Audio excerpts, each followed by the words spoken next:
Buenos días, profesora Cintia. A continuación, nuestro equipo le presentará la exposición donde trataremos las tres etapas de Roma a través de la periodización política y periodización jurídica de cada una. Estas etapas son época de la monarquía, época de la república, época del imperio, que a su vez se subdividía en dos: primera etapa imperial, el principado, y segunda etapa imperial, el dominado. A continuación pasaré a exponer la etapa de la monarquía. Ubicada en la etapa arcaica dentro del periodo preclásico, abarca del 753 a.C. con la fundación de Roma al 509 con la violación de Lucrecia y la expulsión de Tarquino el Soberbio. Organización política. La organización política de la monarquía recaía en la división de poderes, especialmente en tres, pues aunque formalmente era una monarquía, en esencia era una república. Esto para así evitar la corrupción e impurezas de los poderes. Estos poderes eran el rey, quien era jefe militar, poseedor de potestas, poseedor del ius vitae et necis, legislador, juez único y administrador único. En segundo lugar tenemos al Senado, el poder de los padres, quien cubría las ausencias del rey. El Senado aconsejaba al rey acerca de diversos temas públicos y administrativos. Es el conocimiento socialmente reconocido como justo, ya que emana del que sabe. En tercer lugar tenemos a las asambleas populares. Antes de que Servio Tulio llegara a ser rey, solo existía una asamblea popular, el comicio curiado. Servio creó la segunda asamblea, el comicio centuriado, y sus funciones eran: el comicio curiado se encargaba de las funciones administrativas, elaboración del calendario, testamentos y adopción de familias, entre otros.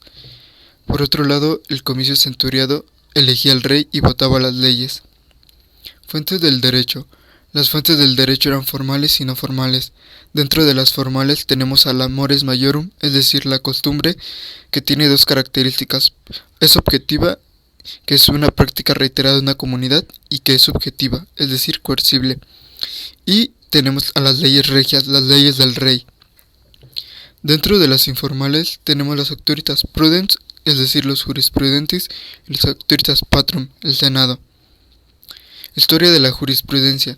Su jurisprudencia en esta época estaba centralizada por los sacerdotes, era rígida y sacramental, es decir, como pequeñas piezas teatrales. En esta etapa están unidos el derecho humano y el derecho divino, el ius y el fas. Las características de la jurisprudencia en esta época son que es casuística, es decir, parte de un problema, que es prudencial, da solución a ese problema y además es inductiva.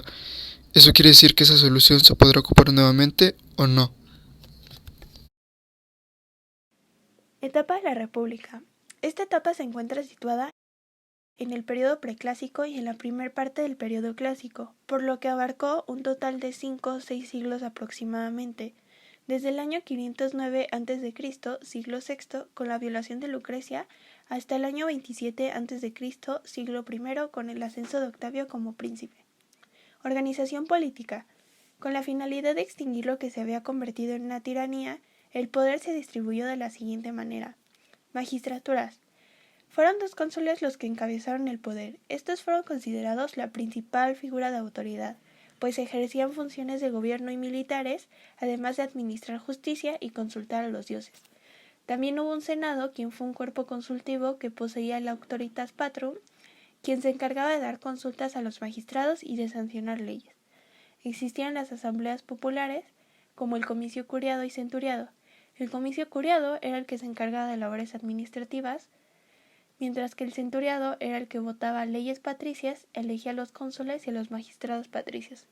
Es importante mencionar que todos estos cargos fueron fundados y dirigidos únicamente por patricios y por clase patricia, por lo que esto nos llevó a lo que conocemos como la lucha patricio-plebeya.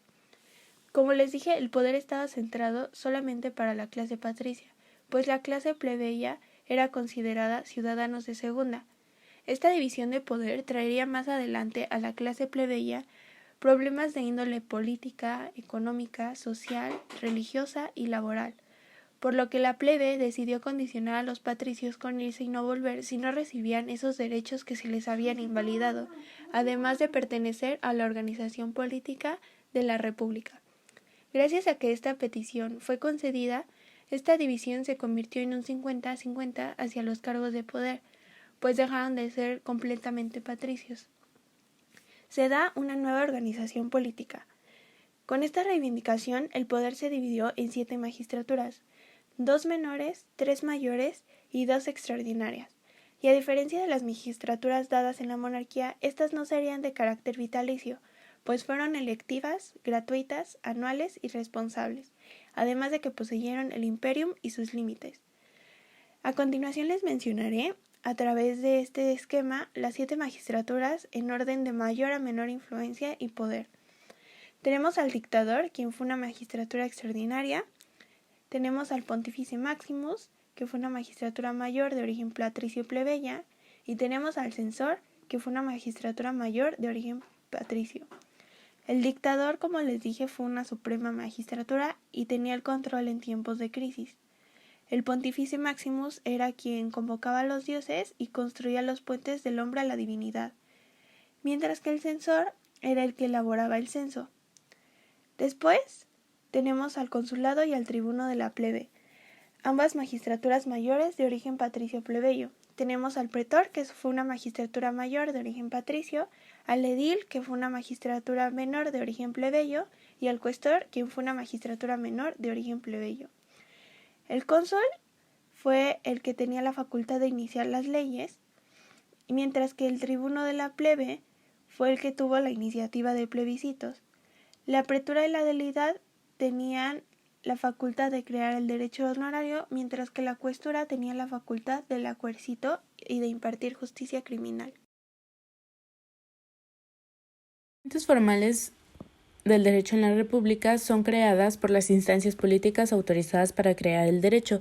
Aquí encontramos la lex rogata, que es la iniciativa de los cónsules o magistrados patricios encargados de crear el ius civile, que solo los romanos pueden invocar. Esta debe de ser rígido, sacramental y securo, y debe de tener una sanción senatorial. Esto quiere decir que debe de tener el visto bueno del Senado. También encontramos el plebiscito, que es una iniciativa dada por las leyes patricias, requiere el voto de la concilia plebis, es obligatorio para los patricios y de igual manera tiene sanción senatorial. Y por último encontramos el edicto del magistrado, encargado de crear el ius honorarium, que es el derecho que crean los magistrados con ius edicendi.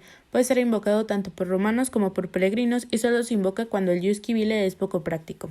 Imparte justicia a través del edicto. El edicto es una tabla reblanqueada. Futuro trae problemas porque estas leyes establecidas pueden ser borradas. Ahora, las fuentes informales. Estas no emanan de quien puede crear derecho, sino de quien lo aconseja. Aquí encontramos a los senado consultos, los cuales son un cuerpo consultivo que da respuesta a las consultas de los magistrados gracias a la auctoritas patrum y puede suplir su ausencia. También participa en la creación y sanción de las leyes. Y por último encontramos a la jurisprudencia secular o laica. Este es el cuerpo consultivo del ius y va a experimentar un cambio al ser monopolizada por los pontífices. También goza de una auctoritas patrum. Ahora, el proceso de descentralización o secularización de la jurisprudencia. Este se da en el 304 a.C. al 204 a.C. con 3 etapas. En la primera etapa, en el 304 a.C., Senio Flavio, un plebeyo que trabajaba para un jurisprudente, le roba la información sobre el ius y el fas, y este le expone a los quibes, con el ius flaviano. En la segunda etapa, en el 254 a.C., con Tiberio Corunciano, este empieza a dar consultas públicas para enseñar el oficio del jurisprudente. También va a ser plebeyo. Y por último, la tercera etapa en el 204 a.C. con el ius aelianum con Sexto Aelio Peto, quien crea su primer tratado de ius civile separando al fas. Ahora, por último, se da la crisis de la República. Cuando termina la lucha patricio-plebeya, en el 3 a.C., al 2 a.C. ya hay una nueva conformación social, y aquí se va a dar un conflicto al interior del grupo de poder. Existen 2 grupos. El primer grupo, el de los optimates o conservadores. Como representantes está Sila, Pompeyo y Cicerón, y lo que ellos querían era una república aristocrática y que las decisiones las tomaran los mejores para beneficiarse de la riqueza ganada de la conquista y del pueblo, aplicando la política del pan y el circo. En el segundo grupo encontramos a los humiliates o progresistas, que también son llamados liberales. Aquí sus representantes son los hermanos Graco, Cayo Mario, Julio César y Octavio César. Lo que ellos querían era una república democrática. Las decisiones fueran tomadas por el elegido por el pueblo. También querían que la tierra ganada en la conquista se fraccionara y se distribuyera a los ciudadanos para ser ciudadanos útiles. Por lo tanto, no estaban de acuerdo con la política del pan y el circo. También decían que no era necesario alimentar a la plebe, sino que ella trabajara para que comiera. Esto era decir que trabajara la tierra para que de ahí comiera. Ahora, Criticaba también la demagogia y por último, aquí el grupo de la plebe era alienada. Esto quiere decir que no tenía conciencia y que solamente funcionaba como un espectador. Por lo tanto, no va a tener ningún poder político. Primera etapa del Imperio. Principado también llamado etapa del Imperio. Primera etapa del Imperio. Principado también llamado diarquía. Principado también llamado diarquía, ya que el príncipe y el senado gobernarán, situado al inicio de la etapa clásica, alta del clásico y acabando hasta llegar a una parte del posclásico. Este periodo domina del 27 a.C. hasta el 284. Organización política. El primer emperador Octavio Augusto estableció un modelo político único en la antigüedad al combinar autocracia, derecho y ciudadanía. El principado era en práctica el sistema político imperial diseñado por Augusto, que se mantuvo en lo esencial a lo largo de 400 años, a través de una auténtica dinastía familiar. Pero aunque el modelo institucional del Alto Imperio mostró gran eficacia, su inestabilidad se vio durante el Bajo Imperio y obligó a reforzar la autoridad del emperador dominado. Esto determinó algunos cambios en las instituciones del Bajo Imperio. Restauración de la República. El princeps es el primer ciudadano en las antiguas magistraturas gratuitas, temporales y colegialas, en el máximo pontificiado, en la tribuna, en el Senado y en la Asamblea Popular. Conformación del orden autocrático centralizado en el gobierno. Al lado de las antiguas magistraturas gratuitas, se va conformando una burocracia del príncipe, bien pagada en el servicio del príncipe.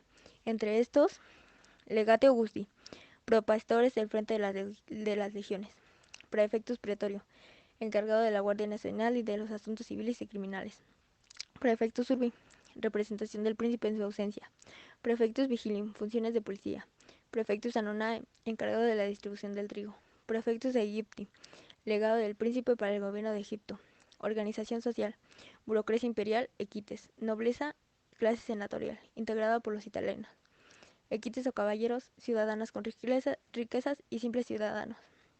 Organización económica. En el siglo I, esplendor económico, economía mercantilista, traslado de la riqueza de un lugar a otro, ausencia de los esclavos y coordinación de la economía con las provincias. Siglo II, crisis económica. El comercio decae. Hay una abrumadora carga fiscal y aplasta la economía. La moneda se desprecia. Instituciones del Principado. El emperador, que es elegido por el antiguo emperador, concentra los poderes legislativo, judicial, ejecutivo, militar y religioso. Tiene autoritas príncipe, reconociendo el poder y lo que hace también que pueda centralizarlo. Tiene potestad, magistraturas, elegidas por el emperador, sin imperium, ya que sus decisiones no eran vinculantes con el emperador. Desaparecen las del dictador y las del censor. Surgieron nuevas al servicio del emperador como prefecto pretorio, que dirigía su guardia personal. Senado, elegidos por el emperador, su número se redujo de 1000 a 600. Poder limitado, ya que sus decisiones legislativas no eran vinculantes con el emperador. Tienen potestad. La función del Estado decae poco a poco, pues el nombramiento de los senadores recae en el príncipe. Y así, el Senado, a una obligación de mera colaboración con el príncipe y su Senado consulta, poco a poco van siendo nada más una expresión u orativo de aquel. Comicios. Su base electoral eran la tribu y las durias.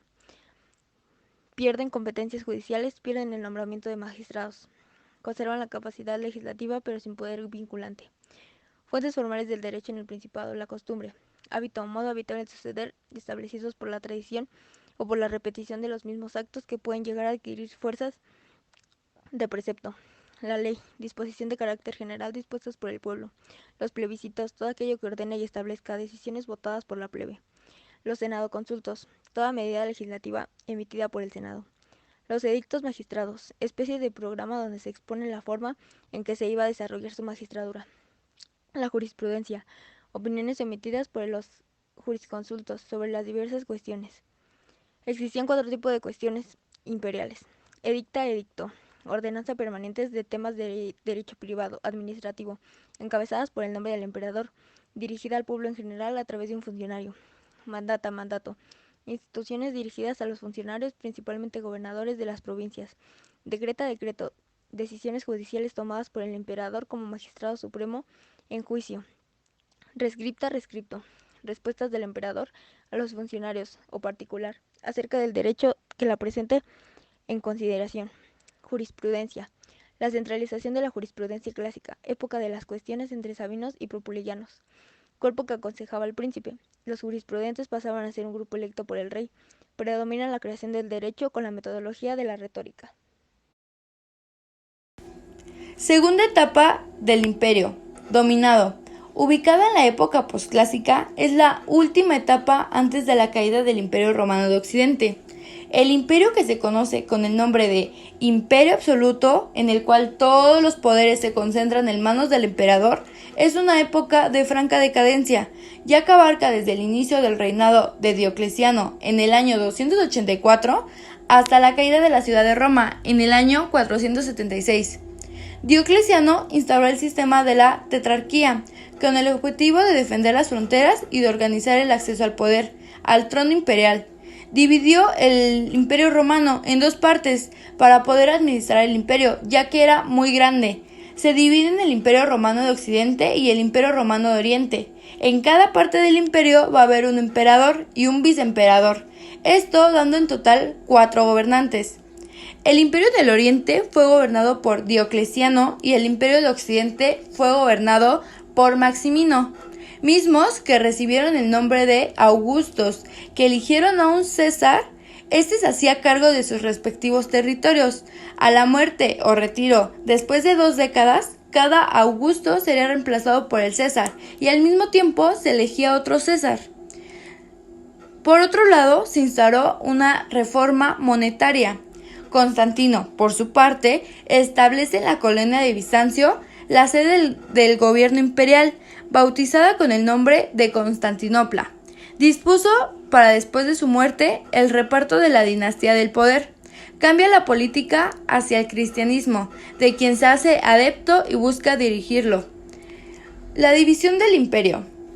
Las reformas impuestas por Diocleciano y Constantino trajeron consigo la separación de funciones militares y civiles, además de una disminución territorial de las provincias y la creación de otras nuevas. Al delimitarse las actividades de cada una de estas figuras, se evitó la confrontación del poder, y el emperador cumplía con las funciones de ser tanto fuente del derecho como fuente de autoridad. La caída del Imperio de Occidente. Rómulo Augustulo terminó su reinado hacia el año 476, cuando Odoacro, jefe de los mercenarios, lo sucede en el trono. Roma queda sometida a las leyes bárbaras. Así, el derecho vulgar reina. En esta división del Oriente y Occidente, el Oriente conserva en el ámbito tanto militar como en su derecho la diplomacia y la supremacía del Estado. La tradición romana y la lengua, literatura y culto son de origen griego. Es así como el Imperio bizantino conserva tantos rasgos helénicos como romanos. Las fuentes formales es el Ius Novum, que hay constituciones imperiales que ya las mencionaron, pero las voy a mencionar brevemente, que es el edicto, decreta, rescripta y mandata. Y las informales son la jurisprudencia posclásico o vulgar. Características que tiene la jurisprudencia vulgar es que es burocrática, centralizada, no es una fuente formal del derecho, es dogmática. Los jurisprudentes del periodo vulgar no son artífices de la justicia, son repartidores de las soluciones de los clásicos.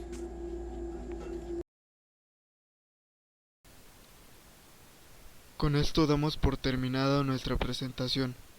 Agradecemos su atención y esperamos que haya sido de su agrado, pero sobre todo que hayamos podido enseñar o reforzar el conocimiento adquirido previamente. Por su atención, gracias y hasta luego.